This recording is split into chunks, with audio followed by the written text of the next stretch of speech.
I made a whole video yesterday about Ubisoft and Assassin's Creed Shadows that I wasn't able to upload because of news that came out within the last 24 hours, but it was talking about the most recent Assassin's Creed Shadows leaks, how there was going to be a battle pass within the game, and I also talked about the Animus Hub, how they have a Call of Duty-like HQ launcher for the Assassin's Creed universe that I don't think players or anybody really wanted, and it's just a waste of development time to develop stuff like a battle pass or this Animus HQ when they should be focused on making a good game, especially considering if this next Assassin's Creed doesn't do well, the entire Ubisoft ship is probably going to go down burning with everybody with it. But I do want to give credit to where credit is due here, because it looks like Ubisoft is at least trying to get a little bit of their customer graces back here with debunking a lot of these claims in their most recent response, as well as removing a lot, if not all, of the paid options within the upcoming Assassin's Creed game. But before we get into my take on this whole thing and the most recent news that came out about Assassin's Creed, thank you guys so much for over 800 subscribers. I never even imagined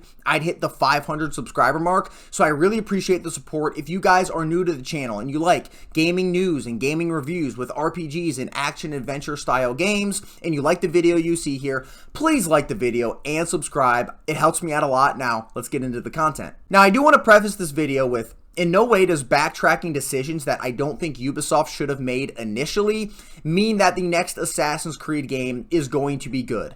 All of this news is pretty much independent on the game quality as a whole, which I have a lot of hesitancy and skepticism about. And it does seem like Ubisoft has spent a lot of time with this delay of Assassin's Creed, really trying to make sure they're appeasing to the Japanese culture that they completely kind of spat on in the last couple months, as well as trying to fix a lot of this paid monetization issues that they had in the game to begin with, and not necessarily improving the game as a whole. And I could be wrong about that. That's something we're going to have to wait to see. But again, I do want to give credit to where credit is due here with this most recent news about Assassin's Creed Shadows. So Ubisoft has now come out to respond and clarify a lot of the leaks that I had mentioned earlier in this video with the Battle Pass and all of the paid features within the Animus Hub, etc.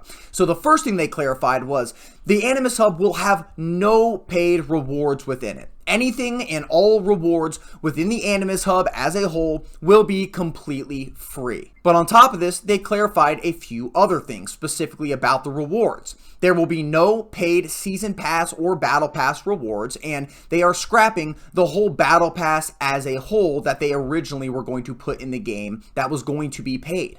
On top of this, the entire paid plan that they had, where they were going to release 2 DLCs within the first year after the launch of Assassin's Creed Shadows, have also been scrapped. Now, the content hasn't been scrapped. The content is just now going to be free to play if you have already purchased Assassin's Creed Shadows. And on top of this, they are scrapping the 3-day early access period, where everybody else who needs to pay more money just to play the game late is no longer going to have to do so. We all are going to be able to play the game at the same time, and that bullshit pre-order bonus is no longer going to be applied to Shadows. Now, whether you're a Ubisoft hater or fan, or an Assassin's Creed hater or fan, overall, I think we can all collectively agree that this is a good decision, but I think it's important to note that this decision wasn't just made because they thought they made a bad decision. This decision was made because of the fans' pressure, the players' pressure, as well as, most importantly, the shareholder pressure, where their stock is declining over 80% and people are pulling out.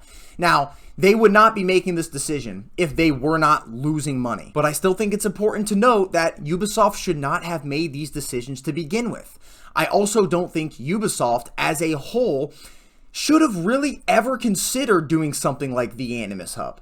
I've never seen a hub for a gaming universe that has been well received. If you look at the Call of Duty HQ, which seems to be the most similar thing to the Animus Hub so far, although the Animus Hub is also going to have modern day story points and things like that, I don't think it's ever been received well. I don't think I've ever heard anyone talk positively about having an extra added point of friction just to get into your game. And this makes even less sense to me because this is a single player experience instead of a multiplayer experience like Call of Duty is. And it just seems to me that Ubisoft as a whole has spent a lot of the time within this 3-month delay correcting the paid options, creating the Animus Hub that I don't think a lot of people really care about or want to begin with, as well as trying to course correct what they didn't research in the first place, which was the Japanese culture and Japanese lore and everything like that within the Assassin's Creed Shadows universe. So it remains to be seen, and will remain to be seen until February, if Ubisoft actually put enough development time into the game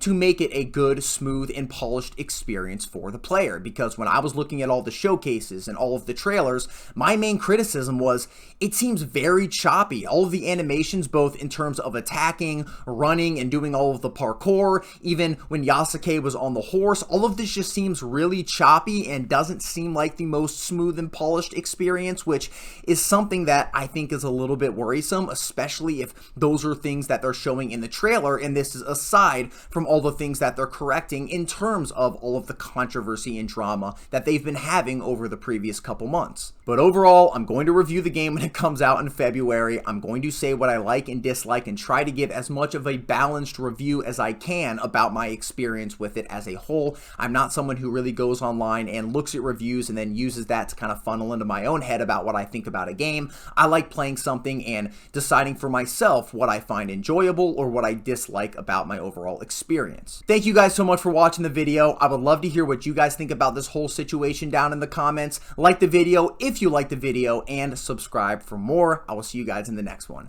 Peace!